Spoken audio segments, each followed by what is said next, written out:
Hello students, नमस्कार। Bajrang sir science classes के online platform पर आपका स्वागत है। साथ ही साथ में सभी साथियों का बहुत बहुत धन्यवाद। अब हम YouTube पर लाइव क्लासेस भी हमारी चल रही है और 10वीं के विज्ञान के संपूर्ण पाठ्यक्रम की हम लाइव क्लासेस पर चर्चा करने वाले हैं। और साथ ही साथ हमारे YouTube चैनल पर कक्षा 1 से 12 तक के अर्धवार्षिक का पाठ्यक्रम भी उपलब्ध है। ये भी आप YouTube चैनल के माध्यम से देख सकते हैं। तो आज हम कक्षा 7 के दूसरे चैप्टर के बारे में बात कर रहे हैं और दूसरे चैप्टर का नाम है प्राणियों में पोषण। जो दूसरा चैप्टर है वो 2 भागों में रिपीट होगा। तो सबसे पहले हम क्या करते हैं, देखो ध्यान से पढ़ना कि पादप पदार्थ पौधे जो होते हैं वो अपना भोजन क्या करते हैं, स्वयं बनाते हैं। परंतु मनुष्य जो है वो दूसरे जंतुओं पर क्या है, निर्भर रहता है। तो ये क्या कह सकते हैं कि पादप जो है वो एक स्वपोषी है, जबकि मनुष्य एक क्या है, विषम पोषी है। क्या है, एक विषम पोषी है कि मानव सहित सभी जीवों को वृद्धि करने के लिए, शरीर को स्वस्थ एवं गतिशील रखने के लिए भोजन की आवश्यकता होती है। तो अपने पहला इक्वेशन ये बनता है कि हमारे शरीर को भोजन की आवश्यकता क्यों होती है। तो वही क्वेश्चन का उत्तर हमारे सामने आ रहा है कि मानव सहित सभी जीवों को वृद्धि करने के लिए, शरीर को स्वस्थ एवं गतिशील बनाए रखने के लिए हमें भोजन की आवश्यकता होती है। कि भोजन का पाचन क्या होगा, कि भोजन के पाचन में भोजन के अनेक घटक होते हैं, जैसे कार्बोहाइड्रेट है, वसा है, प्रोटीन है, विटामिन है, खनिज लवण है। ये सारे के सारे क्या होते हैं, उपस्थित होते हैं। तो सबसे पहला जो प्रश्न अपने पास आता है वो क्या है, पाचन आता है। क्या आता है, पाचन। कि पाचन किसे कहते हैं, कि कोई भी जटिल पदार्थ जैसे कार्बोहाइड्रेट, वसा है, इन जटिल पदार्थों, खाद्य पदार्थों को क्या करना है, सरल पदार्थों में परिवर्तित होना या टूटना क्या कहलाता है, विखंडन कहलाता है। क्या कहलाता है, विखंडन कहलाता है। और इस विखंडन के प्रक्रम को क्या कहते हैं, पाचन कहते हैं। देखो जटिल पदार्थ है, जटिल पदार्थों को क्या कर लिया, अलग अलग सरल पदार्थों में क्या कर लिया, इसको अपघटित कर लिया, इसको तोड़ लिया गया है। तो वो हो गया विखंडन। इस विखंडन से ही क्या है, इस विखंडन के प्रक्रम को ही क्या कहेंगे, पाचन कहेंगे। ठीक है। फिर है खाद्य अंतर्ग्रहण की विधियां। देखो खाद्य अंतर्ग्रहण, अंतर्ग्रहण क्या होता है, सबसे पहले तो हमें यह भी बात का ज्ञान होना चाहिए। अंतर्ग्रहण क्या होता है कि भोजन को अंदर लेने की, शरीर के अंदर लेने की जो प्रक्रिया है वो क्या कहलाती है, अंतर्ग्रहण कहलाती है। क्या कहलाती है, अंतर्ग्रहण। अर्थात भोजन के अंतर्ग्रहण की विधि विभिन्न जीवों में क्या होती है, अलग अलग होती है। क्या होती है, अलग अलग। जैसे मधुमक्खी है, मरमर पक्षी अर्थात हमिंग बर्ड जिसको बोलते हैं, वो पौधों से क्या करते हैं, रस चूसते हैं। उस रस को क्या कहा जाता है, मकरंद कहा जाता है। क्या कहा जाता है, मकरंद कहा जाता है। मानव एवं अन्य जंतुओं में शिशु जो होते हैं वो माँ का क्या करते हैं, दूध पीते हैं। अजगर जैसे सर्प जो होते हैं वो शिकार को सीधे ही निकल जाते हैं। और जलीय प्राणी क्या करता है, अपने आसपास पानी में तैरते हुए जो खाद्य के कण हैं उनको छान करके वो क्या कर लेते हैं, खा लेते हैं। अब देखो रोचक तथ्य क्या है इसका, सबसे पहली बात कि स्टार फिश जो होती है, जो तारा मछली होती है, उसका जो बाहर का जो शरीर है वो कैल्शियम कार्बोनेट का होता है। कैसा होता है, कैल्शियम कार्बोनेट का। वो एक बहुत ज्यादा कठोर कवच होता है। तो उन्हीं जंतुओं को वो क्या करती है, शिकार करती है। कि यह अपने मुख में अपना अमाशय, अपने मुख से अपना अमाशय बाहर निकालती है तथा जंतु के कोमल भागों को क्या करती है, ये खाती है। जो कोमल भाग होगा उसी का खाएगा। फिर अमाशय वापस कहाँ चला जाएगा, शरीर में चला जाएगा तथा आहार का धीरे धीरे क्या करता रहता है, पाचन करता रहता है। और दूसरा क्वेश्चन अपने पास क्या आ रहा है कि मानव पाचन तंत्र को कितने भागों में विभाजित किया गया है। तो मानव पाचन तंत्र को 6 भागों में बांटा गया है। तो सबसे पहले मुख या मुख गुहिका कह सकते हैं, जहां से भोजन को अंदर लिया जाता है। दूसरा पार्ट अपना आता है ग्रसिका। तीसरा पार्ट आता है अमाशय। अमाशय के बाद आती है क्षुद्रांतर, यूं कह सकते हैं कि छोटी आंत। फिर आता है वृहदांतर अर्थात बड़ी आंत। और फिर आता है गुद्दा, जहां से अपशिष्ट पदार्थ को शरीर से बाहर त्यागा जाता है। मानव में पाचन क्या होता है कि हम अपने मुख द्वारा भोजन को क्या करते हैं, अंतर्ग्रहण करते हैं, शरीर के अंदर लेते हैं और इसे क्या करते हैं, पचाते हैं और फिर इसका उपयोग करते हैं। और जो बिना पचा हुआ जो भोजन है वो मल के रूप में क्या कर दिया जाता है, निष्कासित कर दिया जाता है। भोजन एक क्या करता है, सतत नली से गुजरता है, जो मुख गुहिका से प्रारंभ होकर कहां तक जाता है, गुद्दा तक जाता है। कहां तक जाता है, गुद्दा तक। इस नली को भी विभिन्न भागों में बांटा गया है, जैसे मुख गुहिका, फिर आता है ग्रास नली या ग्रेसिका भी कहते हैं। तीसरा पॉइंट आता है अमाशय, फिर आता है शुद्रांतर छोटी आंत, फिर आता है बृहदांतर बड़ी आंत, फिर आता है मलाशय और फिर क्या आता है अपना मल द्वार, या जिसे क्या कहते हैं, गुद्दा कहते हैं। क्या कहते हैं, गुद्दा। कि ये सभी मिलकर आहार नाल अर्थात पाचन नली का क्या करते हैं, निर्माण करते हैं। अब आहार नाल में क्या है, ग्रंथियां भी पाई जाती है कि जैसे ही भोजन शरीर के अंदर लेते हैं तो हमारे मुंह में लार मिलती है, लाला रस निकलता है, उससे क्या निकलता है, लाला रस। और लाला रस भोजन के साथ मिलकर के शरीर में जाता है। यकृत ग्रंथि है, यकृत रस निकलता है। अग्नाशय ग्रंथि से अग्नाशय रस निकलता है। ये पाचक रस क्या करते हैं, स्रावित करते हैं, जो भोजन को क्या करते हैं, पचाने में सहायता करते हैं। फिर आहार नाल व पाचक ग्रंथियां मिलकर किसका निर्माण करती है, पाचन तंत्र के। ये सभी अर्थात आहार नाल के जो भी जिसने भाग लिए हैं, जैसे मुख है, मुख गुहिका है, ग्रसिका है, ग्रास नाल है, छोटी आंत है, बड़ी आंत है, आमाशय है, और इसमें जो ग्रंथियां हैं जैसे अग्नाशय ग्रंथि, यकृत ग्रंथि, लार ग्रंथि, ये सारे के सारे मिलकर के क्या मदद करते हैं, पाचन तंत्र का क्या करते हैं, निर्माण करते हैं। अब देखो अलग अलग पढ़ने जा रहे हैं, अलग अलग भागों में। सबसे पहले पढ़ते हैं अपन मुख एवं मुख गुहिका के बारे में कि मुख क्या करता है। यह आहार को शरीर के अंदर लेने की क्रिया क्या है, अंतर्ग्रहण कहलाती है। शायद मैंने ये क्वेश्चन आपको पहले भी बता दिया था इसमें कि आहार को शरीर के अंदर लेने की क्रिया क्या कहलाती है, अंतर्ग्रहण कहलाती है। भोजन का अंतर्ग्रहण किसके द्वारा होता है, मुख के द्वारा होता है। किसके द्वारा होता है, मुख के द्वारा होता है। हम दांतों की सहायता से क्या करते हैं, भोजन को चबाते हैं तथा इन्हें छोटे छोटे टुकड़ों में क्या है, पीसते हैं या तोड़ते हैं। और हमारे दांतों की जो आकृति है, जो कार्य है, वो भी क्या होते हैं, अलग अलग होते हैं। ठीक है, तो हमारे मानव शरीर के मुख में कुल 32 प्रकार के 32 दांत पाए जाते हैं। तो दांत वैसे 4 ही प्रकार के होते हैं। कितने प्रकार के होते हैं, 4 ही प्रकार के। पहला है कृतनिक दांत, दूसरा है हृदयनिक, तीसरा अग्रच्वरणिक और चौथा कौन सा है, च्वरणिक दांत है। ठीक है, अब देखो इन दांतों के बारे में पढ़ लेते हैं कि कृतनिक जो दांत होते हैं वो ऊपरी जबड़े में कितने होंगे, 4 होंगे, निचली जबड़े में 4 होंगे, कुल दांत कितने हो गए, 8। ये कैसे होते हैं, धारदार होते हैं। कैसे होते हैं, धारदार।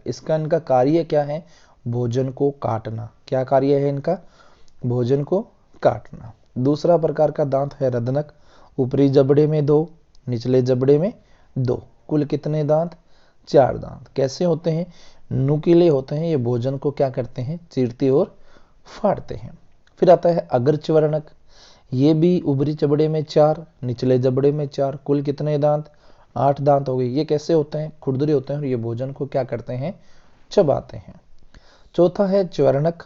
चौथा क्या है अपने पास, च्वरणक है, ऊपरी जबड़े में 6, निचले जबड़े में भी 6, कुल 12 दांत हो गए। ये भी कैसे होते हैं, खुरदरे होते हैं। ये भी कितने होते हैं, भोजन को क्या करते हैं, चबाते हैं। तो ऊपरी जबड़े में भी 16 दांत, निचले जबड़े में भी 16 दांत, तो कुल दांत कितने हो गए, 32 हो गए। क्या हो गए, 32। अब देखो जब बच्चा छोटा होता है तो उस समय उसके दांत आते हैं, फिर 6 से 7 साल की उम्र में वो दांत क्या हो जाते हैं, गिर जाते हैं। तो उन दांतों को क्या कहा जाता है, दूधिया दांत कहा जाता है। क्या कहा जाता है, दूधिया दांत। यूं कह सकते हैं कि हमारे दांतों का जो प्रथम सेट होता है, जो शैशव काल में, अर्थात यूं कह सकते हैं कि 0 से 8 वर्ष में निकलते हैं। लगभग 8 वर्ष की आयु तक ये सभी दांत क्या हो जाते हैं, गिर जाते हैं या टूट जाते हैं।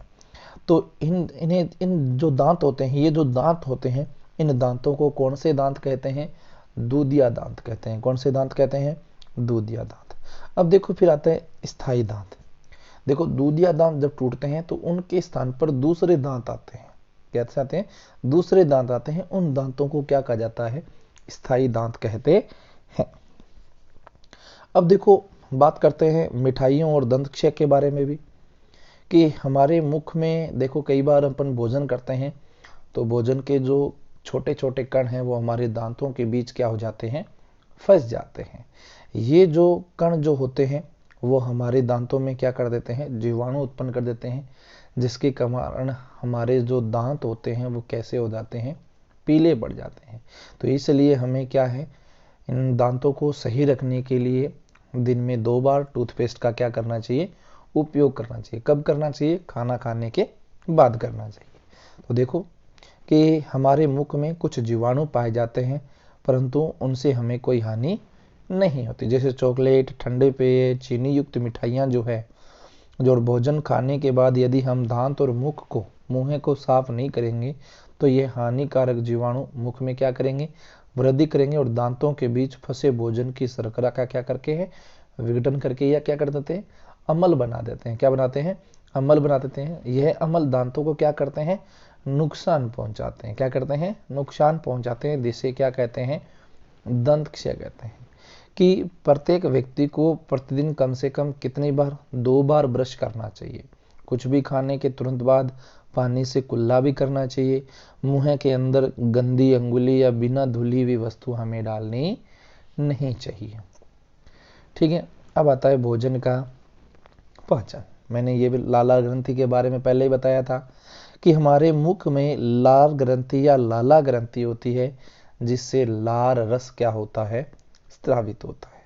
जब हम भोजन को पकाते हैं तो लाला ग्रंथियों से लार निकलकर भोजन में क्या हो जाती है? मिलती है, जिससे भोजन कैसा हो जाता है? लसलसा हो जाता है, लुगदा हो जाता है।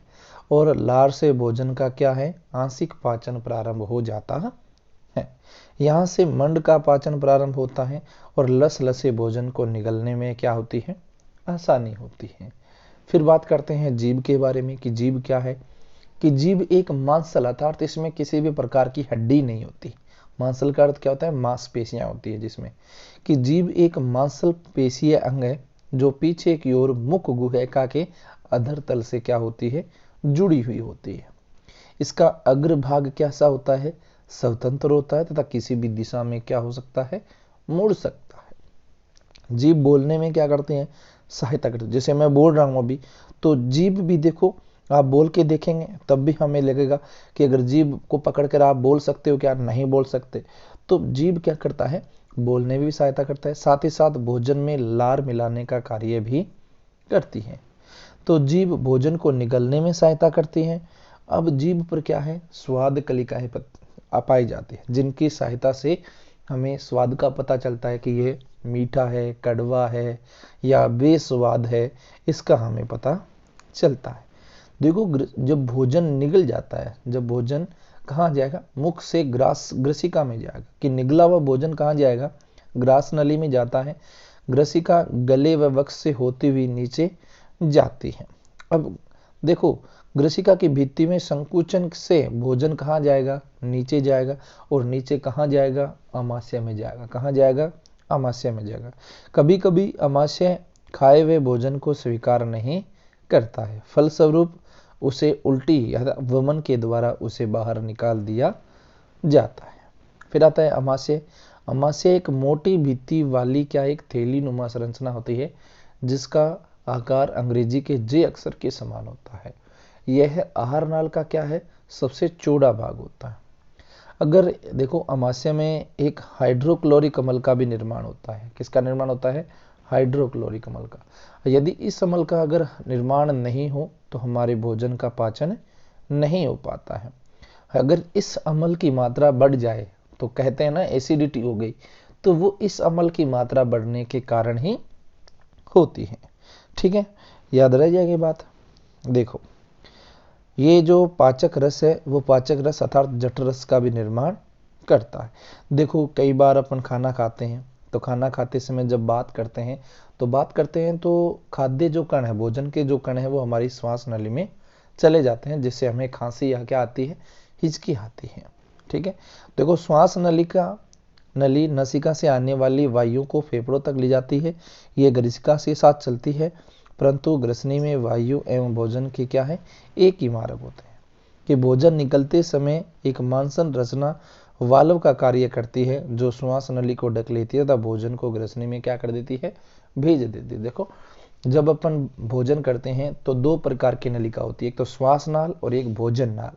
उसके ऊपर एक ढक्कन पाया जाता है, क्या पाया जाता है, घाटी ढक्कन, जिसे एपिग्लोटिस कहते हैं। जब आप बड़ी कक्षाओं में होंगे तब इसके बारे में और चर्चा करेंगे।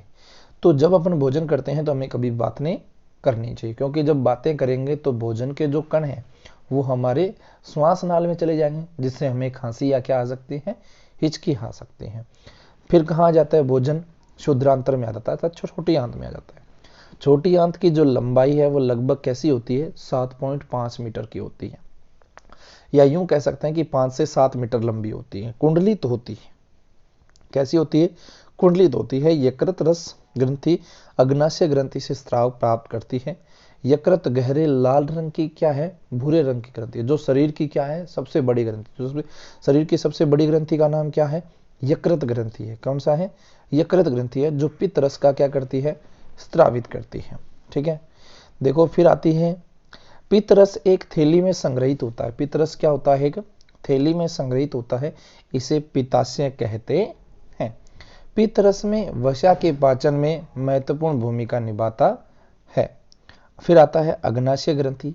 अग्नाशय ग्रंथि एक हल्के पीले रंग की ग्रंथि। अग्नाशय ग्रंथि क्या है, हल्के पीले रंग की ग्रंथि है, जो अमाशय के ठीक नीचे स्थित होती है, जो अग्नाशिक रस का क्या करती है, स्रावित करती है। अब देखो आंशिक रूप से पचा हुआ भोजन शुद्रांतर के निचले भाग में पहुंचता है, जहां आंतररस पाचन क्रिया को क्या कर देता है, पूर्ण कर देता है। अब देखो शुद्रांतर में अवशोषण कैसे होता है, कि पचित भोजन अवशोषित होकर शुद्रांतर की भित्ति में स्थित रुधिर वाहिकाओं में चला जाता है। इस प्रक्रम को क्या कहा जाता है, अवशोषण कहते हैं। क्या कहते हैं, अवशोषण। कि शुद्रांतर की आंतरिक भित्ति पर अंगुली के समान उभरी हुई कुछ संरचना भी पाई जाती है, जिसे दीर्घ रोम या क्या कहा जाता है, रसांकुर कहते हैं। कि दीर्घ रोम द्वारा अवशोषित भोजन रुधिर वाहिकाओं में चला जाता है।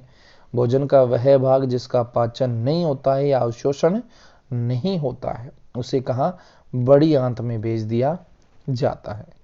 अब बात करते हैं बड़ी आंत की, कि वृहदांतर जो होती है वो शुद्रांतर की अपेक्षा अधिक मोटी होती है, लेकिन लंबाई में कैसी होगी, छोटी होगी। अर्थात इसकी जो लंबाई है वो 1.5 मीटर होती है। कितनी होती है, 1.5 मीटर।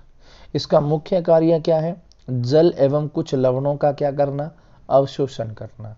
और बचा हुआ जो अपचित पदार्थ जो है वो कहाँ भेज दिया जाता है, मलाशय में भेज दिया जाता है, जो अर्ध ठोस मल के रूप में रहता है। समय समय पर गुद्दा द्वारा यह मल बाहर त्याग दिया जाता है। इसे क्या कहते हैं, निष्कासन कहते हैं। क्या कहते हैं, निष्कासन। अब बात करते हैं घास खाने वाले जंतुओं का पाचन के बारे में, कि गाय भैंस तथा घास खाने वाले जो जंतु है वो पहले जल्दी जल्दी निकलकर आमाशय के एक भाग में भंडारित कर लेते हैं, और आमाशय का यह भाग क्या कहलाता है, प्रथम आमाशय अर्थात रुमेन कहलाता है। रुमेनेंट्स में आमाशय 4 भागों में बंटा होता है। पहला क्या, देखो रुमेन में भोजन का आंशिक पाचन होता है, जिसे क्या कहते हैं, जुगाल कहते हैं। क्या कहते हैं, जुगाल। ये जंतु बाद में इसको छोटे छोटे पिंडकों के रूप में पुनः मुख में लाता है और क्या रहता है, चबाता रहता है। ठीक है, याद रह जाएगा। आगे देखो कि इस प्रक्रम में रोमंथन अर्थात जुगाली करना कहते हैं। इस प्रक्रम को क्या कहते हैं, जुगाली करना। अर्थात इस प्रकार के जंतु क्या कहलाते हैं, रोमेनेंट्स अथवा रोमंथी कहते हैं। तो इसका प्रश्न का उत्तर हमें क्या है, कि जुगाली करने वाले जंतुओं को क्या कहा जाता है, तो रूमिनेंट्स या क्या कहा जाता है, रोमंथी कहा जाता है। अब घास में सेलुलोज की क्या है, प्रचुरता होती है, जो एक प्रकार का क्या है, कार्बोहाइड्रेट है। रूमिनेंट पशु हिरण आदि के रुमेन में सेलुलोज का पाचन करने वाले क्या पाए जाते हैं, जीवाणु पाए जाते हैं। घोड़ा, अब ये बात जो बता रहा हूं वो ध्यान रखनी। देखो घोड़ा, खरगोश आदि जंतुओं में शुद्रांत्र व बृहदांत्र के बीच एक बड़ी नुमा थैली नुमा एक बड़ी संरचना पाई जाती है, जिसे क्या कहते हैं? अंडनाल कहते हैं। अब भोजन में सेलुलोज का पाचन अंडनाल में जीवाणुओं द्वारा किया जाता है। ठीक है। फिर है अमीबा में पाचन का। अमीबा क्या है? एक कोशिकीय जीव है और ये जलाशयों में पाया जाता है। कहाँ पाया जाता है? जलाशयों में। अमीबा के में कोशिका झिल्ली होती है। इसमें एक गोल केंद्रक भी पाया जाता है। क्या पाया जाता है? गोल केंद्रक भी पाया जाता है। तथा द्रव्य में बुलबुले के समान अनेक धानियां भी होती हैं, जिसके द्वारा ये क्या करता है? अपनी निरंतर आकृति और स्थिति क्या रहता है? बदलता रहता है। इसमें अंगुली के समान प्रवर्ध निकलते हैं, जिन्हें इसके कृत्रिम या पादाभ कहते हैं, कृत्रिम पांव भी कहते हैं। देखो, जिसके द्वारा ये क्या करता है? भोजन को अपनी ओर अवशोषित करता है। कि अमीबा जो है वो सूक्ष्म जीवों का आहार करता है। अमीबा जो है वो क्या करता है? सूक्ष्म जीवों का आहार करता है, भोजन बनाता है। जब इसे भोजन का आभास होता है तो खाद्य कण के चारों ओर अपने पैरों को क्या कर लेता है? विकसित करके उसे क्या कर लेता है? निगल लेता है। और खाद्य पदार्थ उसके खाद्य दाने में क्या हो जाते हैं? फंस जाते हैं। देखो, अब ये जो डायग्राम बना रखा है उसमें बीच में ये क्या केंद्रक दे रखा है? ये इसके पेड़ दे रखे हैं और ये खाद्य धानियां हैं, जिसके द्वारा ये क्या कर रहा है? भोजन को अपनी ओर अवशोषित कर रहा है। ठीक है। और भोजन को अवशोषित करके अपने खाद्य धानी में क्या कर लेता है? प्रवेश कर लेता है। ठीक है। खाद्य धानी में ही क्या है? पाचक रस स्रावित होते हैं। ये खाद्य पदार्थों पर क्रिया करके उन्हें सरल पदार्थों में क्या कर देता है? बदल देता है। और बचा हुआ खाद्य धीरे धीरे अवशोषित हो जाता है। अवशोषित पादप अमीबा की वृद्धि एवं गुणन के लिए क्या है? वृद्धि करता है। तो ये भोजन जब अवशोषित हो जाता है तो ये अमीबा की आकृति में क्या करता है? वृद्धि करता है। और बिना पचा हुआ भोजन खाद्य दाने से बाहर निकाल दिया जाता है, जो गति करता हुआ बाहर निकल जाता है। भोजन में पाचन का आधारभूत प्रक्रम सभी प्राणियों में क्या है? समान है, जिसमें खाद्य पदार्थ सरल पदार्थों में परिवर्तित किए जाते हैं और ऊर्जा हमें क्या होती है? मुक्त होती है। तो ये अपना जो चैप्टर था वो पूरा हो चुका है। अब हम अभ्यास प्रश्न करने वाले हैं। तो सबसे पहला क्वेश्चन क्या दे रखा है? रिक्त स्थानों की पूर्ति कीजिए। कि मानव पोषण के मुख्य चरण क्या है? सबसे पहले अंतर्ग्रहण, फिर पाचन, फिर अवशोषण, फिर उसका स्वांगीकरण होगा और फिर उसका क्या होगा? निष्कासन होगा। तो दूसरा क्वेश्चन हमने पढ़ा था कि मानव शरीर की सबसे बड़ी ग्रंथि का नाम, तो यकृत आ जाएगा। ठीक है। तीसरा क्या दे रखा है? कि अमाशय में हाइड्रोक्लोरिक अम्ल एवं खालिस्तान का स्राव होता है, जो भोजन से क्रिया करते हैं। तो उसकी जगह अपने पास क्या आ जाएगा? पाचक रस आ जाएगा। ठीक है। चौथा क्या दे रखा है? कि शुद्रांत्र की आंतरिक भित्ति पर अंगुली के समान अनेक प्रवर्ध निकले होते हैं, जिन्हें क्या कहते हैं? दीर्घरोम या रसांकुर कहते हैं। क्या कहते हैं? अगर आपने यहाँ दीर्घरोम किया है तब भी सही है, अगर आपने यहाँ रसांकुर लिखा है तब भी वो क्या माना जाएगा? आपका सही माना जाएगा। ठीक है। फिर आता है लास्ट, अमीबा अपने भोजन का पाचन खालिस्तान में करता है, तो उसका आ जाएगा खाद्य धानी। क्या आ जाएगा? खाद्य धानी में करता है। अब क्वेश्चन नंबर 2 के बारे में, कि सत्य और असत्य के बारे में चिन्हित करो। सबसे पहला क्या दे रखा है?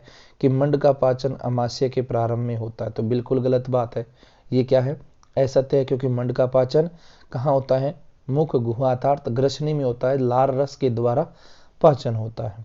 देखो दूसरा क्या दे रखा है? कि जीभ लार ग्रंथि के रस को भोजन के साथ मिलाने में सहायता करता है। बिल्कुल सही बात है, क्योंकि जीभ के अंदर लाला ग्रंथि होती है। लाला ग्रंथि लार रस क्या करती है? स्रावित करती है। तीसरा क्या दे रखा है? पित्ताशय में पित्त रस अस्थायी रूप से क्या होता है? भंडारित होता है। तो ये भी बात बिल्कुल सत्य है। चौथा पॉइंट क्या दे रखा है? कि रूमिनेंट निगली हुई घास को अपने मुख में वापस लाकर धीरे धीरे क्या करते रहते हैं? चबाते हैं। कि रूमिनेंट्स किसे कहते हैं? कि जुगाली करने वाले जो जंतु हैं उनको क्या कहा जाता है? रूमिनेंट करते हैं। तो जुगाली कब करेंगे? जब भोजन को अपने मुख से वापस लाकर क्या करेंगे? चबाते रहेंगे। तो ये भी बात बिल्कुल सत्य है। अब आता है चौथा और इसका लास्ट क्वेश्चन अपना, कि कॉलम ए व कॉलम बी का क्या करना है? अपने को मिलान करना है। कॉलम ए में एक तरफ कार्बोहाइड्रेट दे रखा है, प्रोटीन दे रखा है और क्या दे रखा है? वसा दे रखी है। दूसरी साइड कॉलम बी में वसा, अम्ल एवं ग्लिसरॉल दे रखा है। क्या दे रखा है? गिल्सरोल, और दूसरा क्या दे रखा है अपने पास, शर्करा दे रखा है, और तीसरा पॉइंट क्या दे रखा है, एमिनो अम्ल। तो हमें एक दूसरे को क्या करना है, मिलान करना है। तो कार्बोहाइड्रेट का मिलान किससे होगा, शर्करा से होगा। प्रोटीन का मिलान किससे होगा, एमिनो अम्ल से होगा। और वसा का जो मिलान है वो वसा अम्ल एवं किससे होगा, गिल्सरोल पर होगा। तो आज हमने ये कक्षा 7 का जो दूसरा चैप्टर है वो हमने पढ़ लिया है। ठीक है, अगर आपको किसी भी प्रकार की समस्या या दिक्कत आ रही है तो आप कमेंट बॉक्स में कमेंट कीजिए, आपको सॉल्यूशन मिलेगा। और फिर से मैं आपको से यही आग्रह करता हूं, अगर आप चैनल पर नए हैं तो चैनल को लाइक करें, शेयर करें, सब्सक्राइब करें। तो आज की वीडियो में बस इतना ही। धन्यवाद।